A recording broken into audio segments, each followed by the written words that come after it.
পেলাম খবরে প্রমোটারের বিরুদ্ধে দাদাগিরির অভিযোগ, রাস্তার ওপর নির্মাণ সামগ্রী ফেলে চলো নির্মাণ কাজ, আটকে গেল সাধারণ মানুষের চলাচল, প্রতিবাদ করলে নাকি জুটেছে হুমকি। দুর্গাপুরের টেটিখোলা এলাকায় অভিযোগ, সেই ছবি। প্রমোটারের বিরুদ্ধে দাদাগিরি চূড়ান্ত অভিযোগ উঠছে, সাধারণ মানুষের হয়রানি, তাদের তীব্র প্রতিবাদ।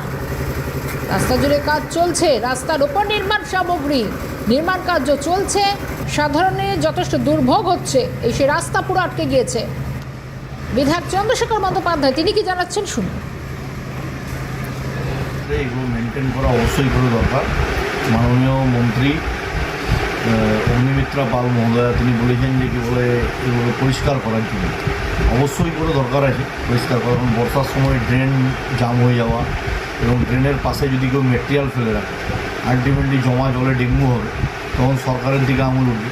সেই জন্য উনি এগুলোতে প্রত্যেকটাতে কড়া স্টেপ নিচ্ছেন মনে হচ্ছে।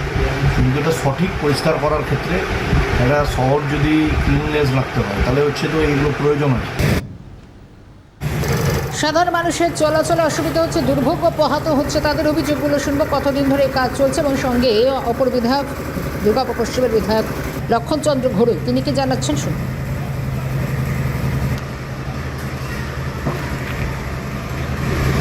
শীতে এরা অ্যাপ্রুভাল নিয়েছে এলার 187 এই টেটিখোলা মৌজাতে।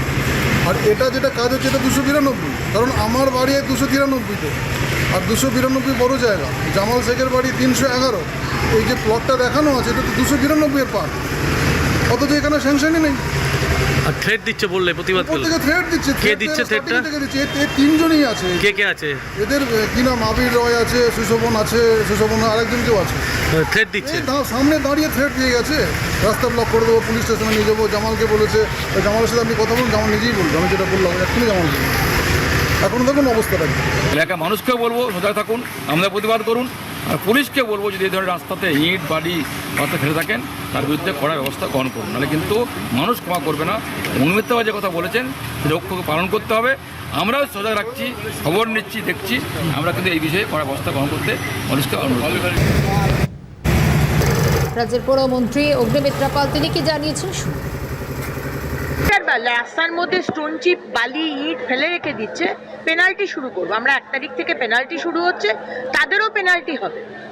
এবং সব রকম ভাবে যাদের তাদের কাজে অসুবিধা হয় আমরা কিন্তু সেটা সৃষ্টি করব। আপনার বাড়ি হচ্ছে, আপনি বাড়ির ভেতর বিল্ডিং করছেন, অ্যাপার্টমেন্ট করছেন, বিল্ডিং এর ভেতরে এইসব রাখুন। রাস্তাটা আপনার নিজস্ব সম্পত্তি নয়। নগর উন্নয়ন মন্ত্রী অগ্নিমিত্রা পাল বলছেন যে রাস্তায় কোন রকম ভাবে কিন্তু জিনিসপত্র ফেলে, অর্থাৎ নির্মাণ সামগ্রী জিনিসপত্র ফেলে কোনোভাবেই প্রমোটিং এর কাজ হবে না। কিন্তু দুর্গাপুরের যে টেটিখোলা রয়েছে পাণ্ডবেশ্বর বিধানসভায়, তো টেটিখোলায় দেখা যাচ্ছে যে রাস্তার মধ্যে কিন্তু সমস্ত মেটেরিয়াল ফেলে প্রমোটার কিন্তু তার যে কনস্ট্রাকশন সে কনস্ট্রাকশন করছেন। এর ফলে কি হচ্ছে যে এই অঞ্চলের মানুষ যারা বসবাস করেন, অর্থাৎ যে ব্যক্তি এখানে বসবাস করেন তারা কিন্তু পারাপার করতে পারছেন না, অর্থাৎ ঘর থেকে বেরোতে আসতে পারছেন না। আপনারা দেখতেই পাচ্ছেন যে ইতিমধ্যে কিন্তু যে ভদ্রলোক থাকেন ঠিক ওই পারের বাড়িতে, তাকে ঠিক এইভাবেই ঝুঁকি নিয়ে কিন্তু রাস্তা পারাপার করতে হচ্ছে, যার ফলে কিন্তু কার্যত বিপদে পড়ে গেছেন হচ্ছে এই এলাকার মানুষ। টেটিখোলা 10 নম্বর যে স্ট্রিট আছে সেই স্ট্রিটের মানুষ, তারা বুঝে উঠতে পারছেন না যে কি করবেন। প্রতিবাদ করতে গেছিলেন, কিন্তু প্রতিবাদ করলে প্রমোটার যে রয়েছে সে প্রমোটার হুমকি দিচ্ছে বলে এরকমটা অভিযোগ উঠছে, যার ফলে কিন্তু এখন গোটা বিষয়টা নিয়ে কিন্তু একটা সন্দেহান তৈরি হয়েছে। দুর্গাপুর থেকে রাজেশ সেনগুপ্ত, ক্যালকাটা নিউজ। সেই ছবি, প্রমোটারের বিরুদ্ধে দাদাগিরির অভিযোগ উঠছে। আজকের কি অবস্থা একটু জানবো। রাজেশ সেনগুপ্ত আমাদের প্রতিনিধি রয়েছেন আমাদের সঙ্গে। রাজেশ, তোমার এই প্রতিবেদন আমরা দেখলাম, কিন্তু বিষয় হচ্ছে বিধায়ক থেকে শুরু করে সাধারণ মানুষ প্রত্যেকেই সরব হচ্ছেন, তারপরেও কি প্রমোটারের দাদাগিরি এতটুকু কমলো? পরিস্থিতির কি কোনো উন্নতি হলো? দেখো, ধাপে ধাপে কাজ হচ্ছে, অর্থাৎ যে নির্মাণ সামগ্রী হচ্ছে, কাজ ফেলে রেখে কাজ হচ্ছে, সেখানে কিন্তু ধাপে ধাপে হচ্ছে। প্রথম এক ধাপে হয়েছে, পরবর্তীকালে যখন সাধারণ মানুষ প্রতিবাদ করেছে তারপরেও কিন্তু সেখানেও কিন্তু আবারও কিন্তু সেই ঢালাই কাজটা কিন্তু রাস্তায় নির্মাণ সামগ্রী ফেলে রেখে কিন্তু হচ্ছে। এবং রাজ্যের পুরমন্ত্রী অগ্নিমিত্রা পাল বারবার করে বলেছেন, নিশ্চয়ই জানো যে রাস্তায় কোনো সামগ্রী ফেলে রেখে মানুষের অসুবিধা তৈরি করে কোনো কাজ, অন্যায় কাজ তারা বরদাস্ত করবেন না। নতুন সরকার তার পলিসির কথা জানিয়ে দিয়েছে।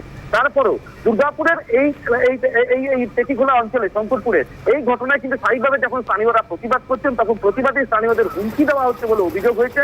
এবং তারা বলছেন বলছেন যে নিয়মিত তাদেরকে হুমকি দেওয়া হচ্ছে যদি তারা প্রতিবাদ করে, এবং কার্যত বেশ কিছু অংশের মানুষ অর্থাৎ ওই এলাকার যে একটি ঘরের মানুষ কিন্তু কার্যত কিন্তু রাস্তা ব্যবহার করতে পারছেন না, তারা গৃহবন্দী হয়ে গেছেন। তারা বলছেন যদি ঢালাই কাজ এইভাবে হয় তাহলে রাস্তা তারা হাঁটার পথ কেন দখল হয়ে যাবে, অর্থাৎ তারা যাবেন আসবেন বাজারে যাবেন কোন পথে যাবেন। সুতরাং মানুষের কিন্তু এই ক্ষোভ এই জায়গায় দানা বেঁধেছে, এবং দুর্গাপুর পূর্ব পশ্চিম দুই বিধায়ক পরিষ্কারভাবে বলেছেন বিজেপির যারা রয়েছেন তাই অন্যায় কাজকে তারা বরদাস্ত করবেন না। সরকারের পলিসি গাইডলাইন যে আছে সেই গাইডলাইন ফলো করতে হবে। দুর্গাপুরের শঙ্করপুরের পেটিগোলার এই অংশের মানুষ এখন ক্ষোভে ছুটছেন। তারা বলছেন কেন এই ঘটনা ঘটবে বারবার, কেন প্রশাসন কিছু করছেন, এরকম করে তারা অভিযোগ করছেন। ধন্যবাদ রাজেশ।